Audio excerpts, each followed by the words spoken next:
Welcome to another deep dive. Oh, a deep dive. Nice. Today, we're going to be exploring some really fascinating ideas about human nature and creativity and the role that intellectuals play in society. So pretty heady. Yeah, it's going to be good, though. Yeah. We're going to be looking at Okay. excerpts from a 1971 debate Wow, 1971. between Noam Chomsky and Michel Foucault. Two big names. Two big names, yeah. I'm familiar. You might be thinking Yeah. a debate from the 70s. Yeah, that's what I was thinking, yeah. How's that relevant to me? Exactly, yeah. But trust me, these guys, Right. we're tackling big questions Right. that are still so relevant today. Really? Yeah, it's kind of mind-blowing how relevant they are. Like what kinds of things? There's fundamental questions about the nature of knowledge, power, the role of intellectuals in society. Okay, yeah. And what makes this deep dive even more interesting is that we're not just going to summarize what Chomsky and Foucault said. Okay, yeah. Instead, we're going to really try to uncover how their approaches to knowledge and power differed. Ah, I see. And what their ideas mean for you Okay. in the 21st century. So like bringing it to the present. Exactly. Okay. It's about understanding how they thought, not just what they thought. That's interesting. Yeah. So let's start with Okay. their views on creativity. Yeah. Chomsky was really intrigued by how quickly Yeah. children learn language. Yeah, it's pretty amazing. Right. Yeah. Even when they hear Mm-hmm. grammatically incorrect sentences all the time. Yeah, they still figure it out. They do. Have you ever noticed that? Oh, yeah. Yeah, with my nieces and nephews all the time. It's amazing. And he used this to argue Okay. that our brains aren't just like blank slates. Right. He said that we're actually born with a built-in capacity for language. Interesting. Like a blueprint in our minds. Like hardwired, you mean? Yeah, sort of. Yeah. Oh, okay. He called it universal grammar. Universal grammar. It helps us make sense of language. Right. Foucault, on the other hand, Okay, yeah. he was more interested in Right. how language is actually used in society. Okay. He was fascinated by the idea that Yeah. what we consider rational or mad Oh, wow. changes throughout history. Really? Yeah, for example, in some societies, Yeah. hearing voices Okay. was seen as a sign of spiritual insight, Mhm. while in others it's considered a symptom Right.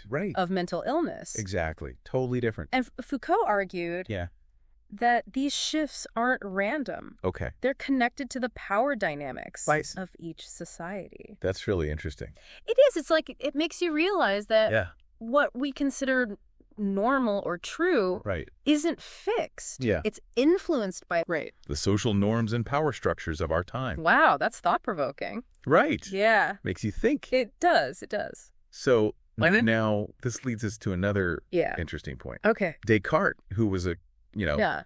famous philosopher, Mhm. believed that our minds Okay. are like a blank slate Oh, okay. and that we gain knowledge Yeah. through reason and evidence. I see. But Leibniz, another philosopher, Okay. thought our minds are more like a flower A flower. Yeah. that unfolds its potential over time. That's a nice image. Right. Yeah. So I don't know which view It's interesting. feels more intuitive to you. I don't know. It's a tough question. It is a tough question. But now let's shift gears a bit Okay. and talk about the role All right. of intellectuals in society. Okay. Chomsky believed that anyone Yeah. can understand and analyze politics Okay. using what he called their common sense. Okay. He really believed that intellectuals Mhm. shouldn't act like they have some special access to the truth. Everyone can figure it out. Exactly. Yeah. Interesting. And he was also really optimistic Okay. about technology. Okay, so he was like pro-technology. Yeah. He saw it as a tool Okay. for sharing information and empowering people To think for themselves. to think critically about politics, Okay, no matter their background. that's cool. Foucault had a different take. Oh, okay. He saw intellectuals as Yeah. playing a more active role Okay. in challenging assumptions Mhm. and exposing power dynamics. Okay.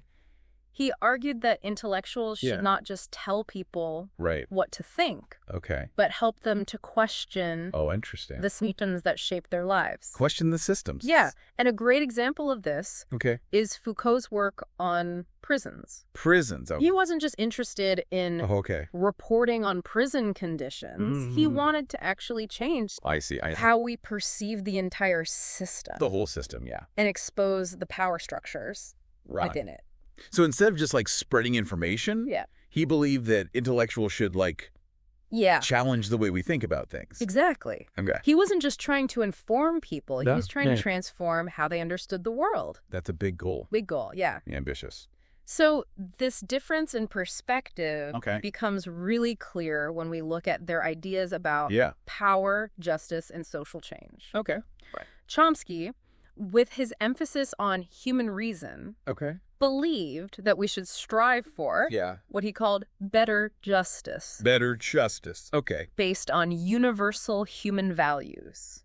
Okay, I see. He thought we should base our actions on carefully considering the potential consequences, not just on our emotions or gut feelings. Just like think it through. Think it through, yeah. He even refused to fill out a census form as a form of civil disobedience. Wow.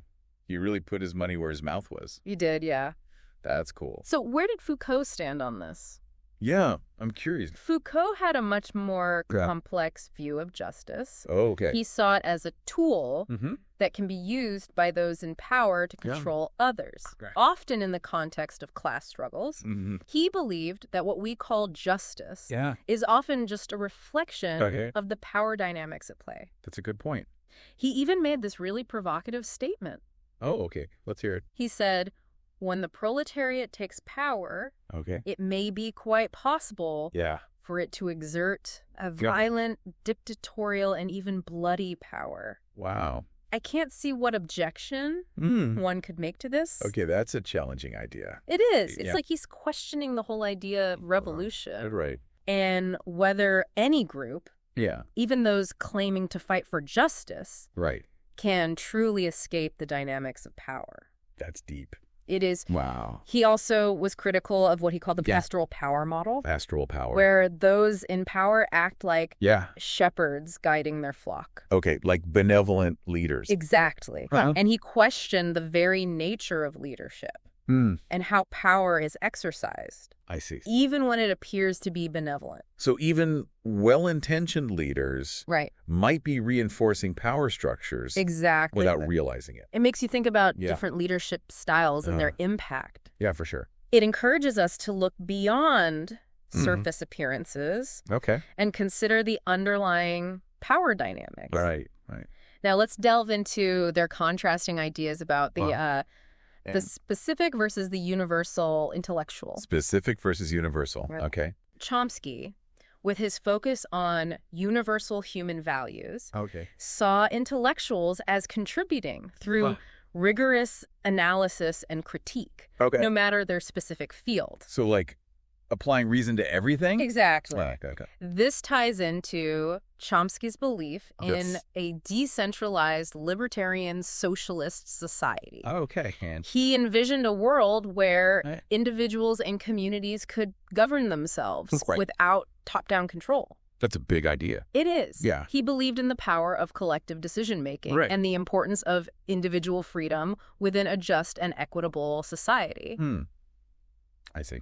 It's pretty idealistic. It is idealistic. But it definitely raises important questions about how we organize ourselves as a society. Definitely. So how did Foucault's view of the specific intellectual differ? Well, I'm all ears. Foucault believed that intellectuals shouldn't just focus on universal principles, but should work within specific areas. Like what? Science, law, medicine, to challenge power structures from within. I see. He used the example of the rise of the savant. The savant, or expert as a new type of intellectual figure. Unlike the traditional writer of genius, who speaks for all of humanity, the savant focuses on a particular area of knowledge and uses their expertise to challenge existing power dynamics. So it's more focused. More focused, So instead of trying to change the world from the outside, Foucault believed that intellectuals should work within their own fields to push for change. Interesting. Yeah, it makes you think about the role of experts in today's world. Yeah, it does. How much influence they have, and are they using their expertise to challenge power or reinforce it? That's a great question. Right. Yeah. And it highlights how Foucault's ideas are still so relevant today. For sure. You know, to really see how different their worldviews were, consider their opposing views on Alexander Solzhenitsyn, the Soviet dissident writer. Yeah. Chomsky saw him as a moral giant, someone who bravely spoke truth to power. Okay. But Foucault viewed Solzhenitsyn as a product of Cold War propaganda. Oh, wow. Whose fame was partly due to the West's need for an anti-Soviet hero. Totally different interpretations. Totally different. So even their interpretations of a single individual were colored by their own beliefs. That's fascinating. About power and ideology. It is. It's a powerful reminder that our own perspectives shape how we see the world. Totally. And even how we judge historical figures. That's a good point. But before we go too far down that road, let's take a break here. When we come back, we'll dig even deeper into Chomsky and Foucault's ideas about the very nature of knowledge. I'm ready. All right. Looking forward to it. Welcome back. Back for more. We've been exploring these contrasting ideas of Noam Chomsky and Michel Foucault. Two great minds. And now we're going to get even deeper into their thoughts on the very nature of knowledge. All right. Getting philosophical. It's like going behind the scenes to see how these intellectual giants built their ideas. Okay. Chomsky, as we touched on before, was really intrigued by the fact that humans can learn language so quickly. It is amazing. He argued that our minds aren't just blank slates waiting to be filled with information.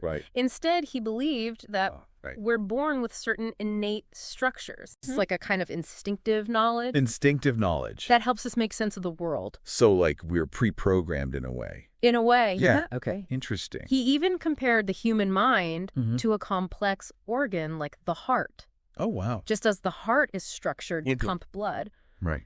Chomsky argued that our minds are designed to acquire certain kinds of knowledge, and just as the heart has its limitations, so too does the mind. Right. He believed that our cognitive abilities are a product of our biological evolution. Interesting. Shaped over time to help us survive and thrive. Right. So it's not just that we're born with a capacity for language, right, but that our brains are wired to learn and understand the world in specific ways. So we have like a predisposition for certain types of knowledge. We have a predisposition for certain types of knowledge. That's fascinating. Yeah. But then how come there's so much diversity? Exactly. In how people think and understand the world. Right. If our brains are essentially pre-programmed in a similar way, shouldn't we all see things more or less the same way? That's a good question. That's where Foucault's perspective comes in. Right. While Chomsky focused on these innate structures,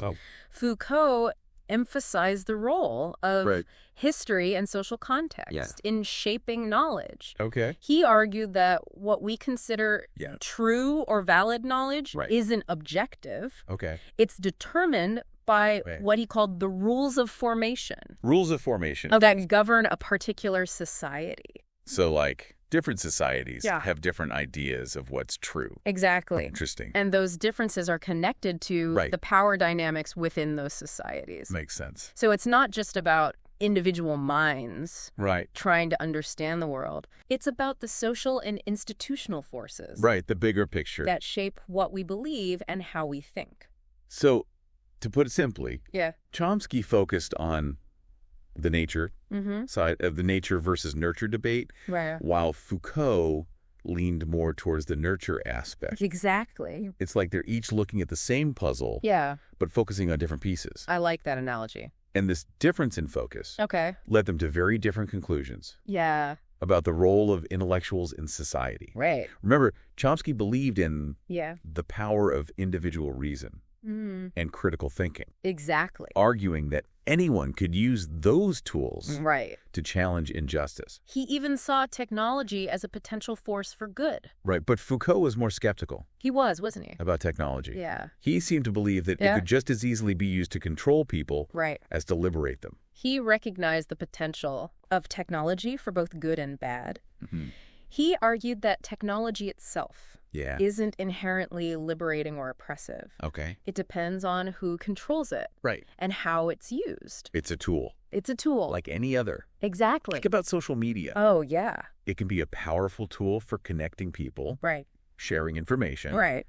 But it can also be used to spread misinformation. Yes. Manipulate public opinion. It's like he's saying that technology is a tool. And like any tool, it can be used for different purposes. It can be used for good or for bad. Right. It's up to us to decide how we use it. Right. And to be aware of the potential consequences. Makes you wonder if Chomsky, who was writing before the rise of social media, would have the same optimistic view of technology today. Yeah. It'd be interesting to hear his thoughts. I know, right? So we've got these two contrasting figures, each with their own unique perspective on knowledge, power, and the role of intellectuals. What does it all mean for us? Yeah, that's the big question. Today. Especially in a world that's becoming increasingly complex and technology-driven. That's the key question. It is. And it's one we'll explore further in the last part of our deep dive. But before we get there, let's take a moment to reflect on some of the key differences we've seen between Chomsky and Foucault. Okay. Chomsky, with his focus on innate structures and universal principles, seems to offer a more optimistic view of human potential. Okay. He believes in our capacity for reason, cooperation, and a sense of justice. Okay. He sees the possibility of a more just and equitable society, even if getting there requires challenging existing power structures. Okay. Foucault, on the other hand, seems more wary of grand narratives and utopian visions. Let me see. He emphasizes the historical and social context of knowledge and power, arguing that even our understanding of ourselves is shaped by the forces at play around us. The bigger picture again. He seems to be urging us to be more critical and less trusting to question assumptions and to be aware of how power operates, even in subtle and seemingly benign ways. I see. He challenges us to look beyond surface appearances and to dig deeper, to understand the historical and social forces that shape our world and our own place within it. Wow, that's a lot to think about. It's been quite a journey with Chomsky and Foucault. It really has. They've given us a lot to think about. Yeah, a lot to chew on. Now it's time to connect these complex ideas to our everyday lives. All right, I'm ready.